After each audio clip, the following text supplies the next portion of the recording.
Hello and welcome to Smart Money. I'm Alishia Seckam, and today we're catching up with Renee Eagar, head of Brenthurst Claremont, Cape Town, who was ranked as the top financial advisor in South Africa just a month ago by Crutham. And what we're going to be doing today is exploring how gender, and in turn, how one is socialized, affects their attitudes about money and influences their behaviors with money. The notion is that there is a measurable link, and it goes back decades, having been described as gendered money cultures. But is it still applicable? And seeing that we are celebrating Women's Month, we're homing in on women's relationship with money in particular. Renee, thanks so much for joining us today. And I'm going to jump straight into things. If we work off the premise that gender influences one's relationship with money, but also that times have changed, right? If we go back, let's say 2 decades on the timeline, then versus now, what shifts have you noted in women's attitudes towards money in particular? Hi, Alicia. I think things have very much evolved over the last 2 decades in the sense that we're living in a very different world. We're living in a very fast-paced world. I think long gone are the days when women get to stay at home and look after babies. And I feel that, it's very much a joint effort when it comes to people's financial well-being, living in a partnership or in a marriage or whatever the case may be. And I just feel like in this modern day, there are hardly any women that stay at home. So if you're carrying half the load of financial responsibilities, then you need to be able to know what you're talking about. And I think there is an awareness, and there is kind of I think there's an improvement in how women view money. We're not there yet, but there has to be a keen interest taken in this subject. Yeah. And as that interest gets developed and we see these shifts occur, Renee, do their money priorities differ to that of men? How so?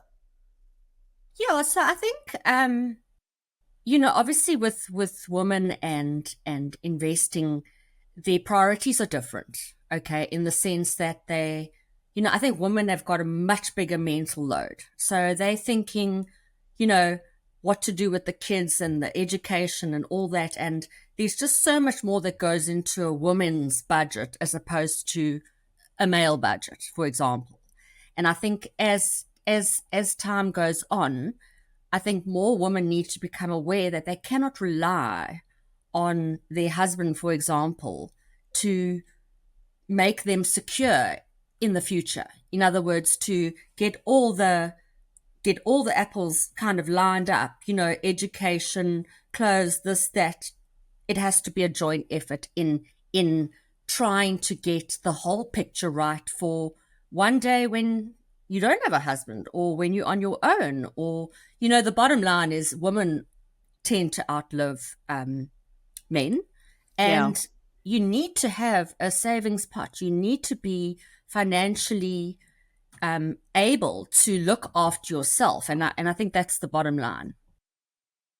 That said, what are some of the challenges women still have to factor into their equations when managing their finances?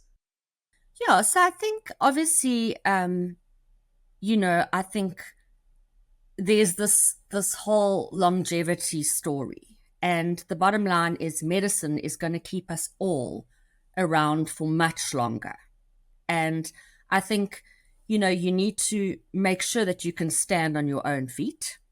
I do think there is obviously a big income gap between what men earn and women earn. And that is somewhat, closing as time goes on and women start becoming business owners and get better positions in corporates and stuff. But I think, for most women, they have to factor in the fact that they're going to take a break from their career, or maybe not excel in their career as much, because they do have those caregiving and motherhood responsibilities. So, it's very difficult. And I think, mothers, and we're talking about Women's Day, but I think mothers need to be celebrated in Absolutely, because finance all because that comes to bear, right? And it starts impacting their investment profile as well in terms of risk tolerance, one assumes. yeah, look, I mean, I must say women are much more conservative than men when it comes to risk taking. And it's very important for a woman to be educated on what the long term impacts of having money versus just money market, or money market versus having equity exposure. And you know even nowadays, even your pensioner has to take on more risks to get more return. And I think if you can just kind of my woman clients, if I can just explain it to them in layman's terms, then they understand why. Because investing can be complicated, and people don't always know, they don't always know all the different jargons and the terminologies. So it's almost like you have to keep it relevant and keep it in understandable layman's terms. Okay, so let's stick to that theme then. What are your top tips when it comes to guiding women when taking charge of their finances? And while the theory, of course, is important, if you could couple that with a few practical examples as well.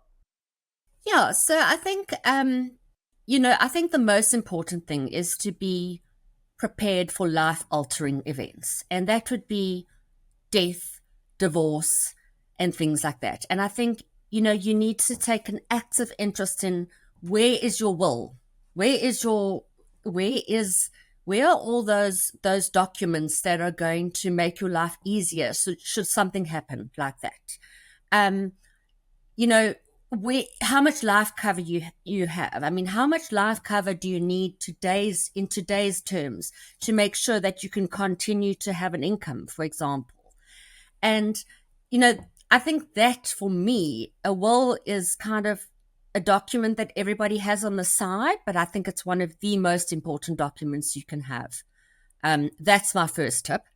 The second thing is obviously to plan for retirement. I mean, you know, nobody's going to look after you when you're old, and you have to be able to look after yourself. You need to, if you don't work for a company and you don't have a pension fund as such, contribute to an RA.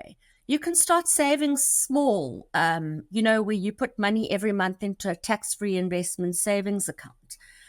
You have to be able to build your own profile and be able to stand on your own feet. The third thing I would have to say is probably spending habits. Spending habits, you need to be able to look, it's difficult. I mean, inflation at the moment is eating into everybody's pockets, but you have to be able to draw up a budget and understand what you're spending and see where you can cut down and, spend money on the right things. And I think that it's very, very important to, I don't know, I think as a woman, I think you should, you know, really get educated on this subject and make sure that you can, stand on your own 2 feet. Get your own financial Yeah. advisor. Become investment savvy. It doesn't interest everyone, but at least understand. We need money. The money makes the world go round. So we need to understand what's Absolutely. happening. Absolutely, Renee. And as you highlighted, everything from potentially living longer on average, but retiring with less or having more career breaks and getting paid less means that women's financial needs are different. Our financial motivations are different as well. Can you speak to the dynamics between female clients and their financial advisors? I mean, do women prefer to deal with women simply because issues are more relatable, or is that just too simplistic an approach? No, you know what, Alishia, I think you're 100% right there, because I find that when I have woman clients, they come in with their husbands and they kind of are sort of in the background, and they're quite intimidated to ask questions. But if I meet with a woman client, for example, one on one, they're less intimidated. We can conversate freely. We can relate from a from a psychological point of view. So I often find that my women clients do prefer to deal with a woman advisor. And in the old days, it was like the older generation, the wives wouldn't even come to the meeting when finances were discussed. And now, as time evolves, I find I've got more and more clients actually coming, with their partners. And not only that, Alishia, I must say, like, I think besides women taking an active interest in finance, I also think that there needs to be an element of holistic financial planning, bringing the kids in, doing estate planning, doing holistic planning, and making sure that you're using all the tax breaks that you can get. I mean, the tax concessions in our days are like gold. You have to use all these different elements when you're looking at your financial futures. So that's also very, very important in my opinion.